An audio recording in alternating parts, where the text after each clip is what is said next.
есть история, которая столкнулись крымчане. Вот в соцсетях показали условия обсервации, в которых оказываются люди, которые возвращаются, заезжают в Крым. В одной комнате находится 7 М, человек, мгм. какая-то убогая мебель.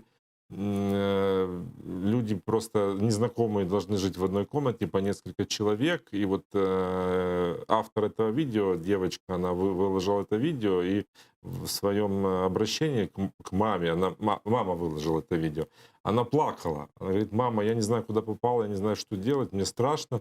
Люди растеряны, женщины вот оказались в такой ситуации. А, Прокомментируйте, пожалуйста, вот почему А, такое отношение к крымчанам, которые ездят по своей стране? Именно оккупационные власти поступили так с гражданами Украины, которые проживают, прописаны в Крыму и по тем или иным причинам зависли несколько месяцев уже здесь, на материковой части, и возвращаясь к себе домой, их загоняют в обсервацию на 2 недели.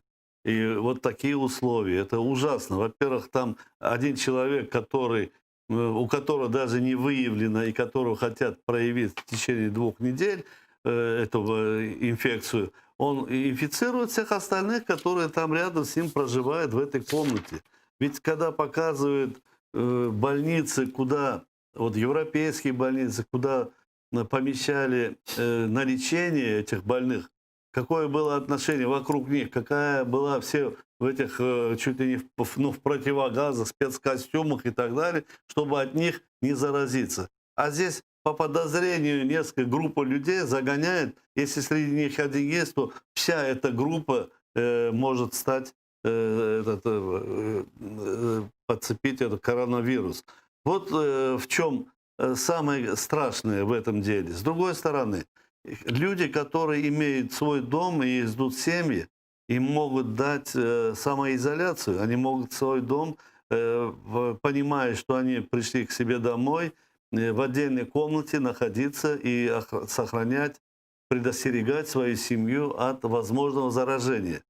Поэтому это надо применять. Это применяется в Украине так. У нас дается 2 недели на самоизоляцию через сознание человека.